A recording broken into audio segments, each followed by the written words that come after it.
half an hour after the podium, it was back to work, analysing what went wrong. Like even in race, I remember when we were dominating, you might have won the race by 20 seconds, but there was always things that happened in that race that you could learn from.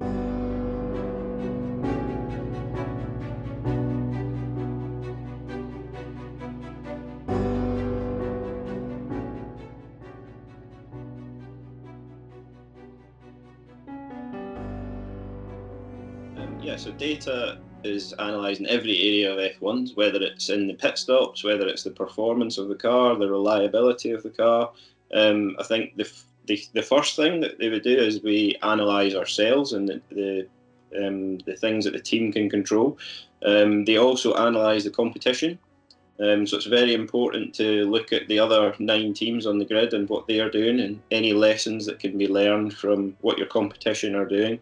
A very famous designer, Adrian Newey, he's one of the best F1 designers there's ever been. But at the start of the race, you regularly see him on the grid looking at what all the other teams are doing, and he's just taken. He realises he can learn from the other 9 teams on the grid. So it's very important to analyse your competitors. And then I think as well, in the olden days, the data was the advantage. So the more data you had, the more of an advantage you had. But actually now the teams all have a very similar amount of data, and they all have the same information available to them. So actually the strengths come from your team, and how they analyse that data, how they prioritise what they look at, and realising when there's bad data as well and not reacting to that. So I think it's actually the people as much as the data.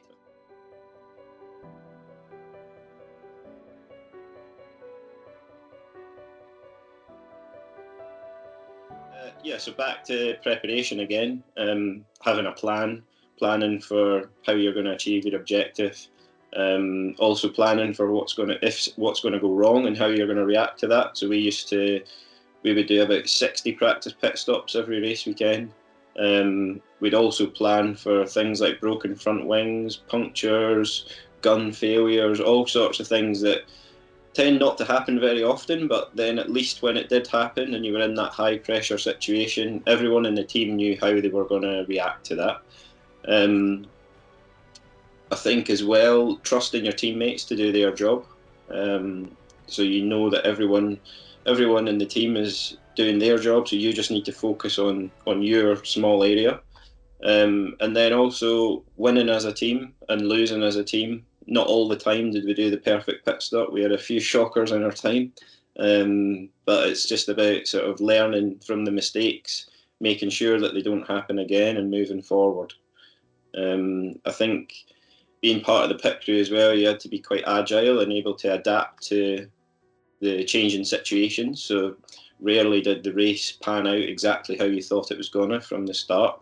But just being able to adapt and have a plan for what you were going to do is probably the most important thing.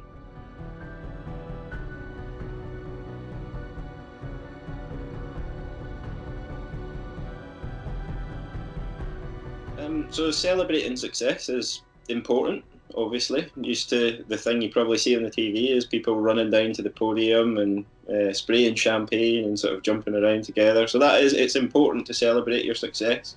But also very quickly, like half an hour after the podium, it was back to work, analysing what went wrong. Like even in race, I remember when we were dominating, you might have won the race by 20 seconds, but there was always things that happened in that race that you could learn from.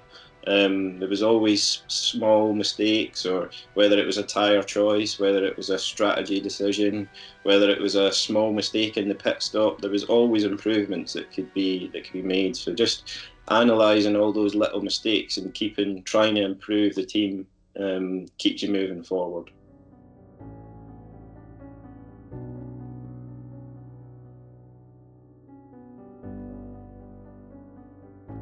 So I think it's just trying to have a continuous improvement, whether that's in your personal life or in your business.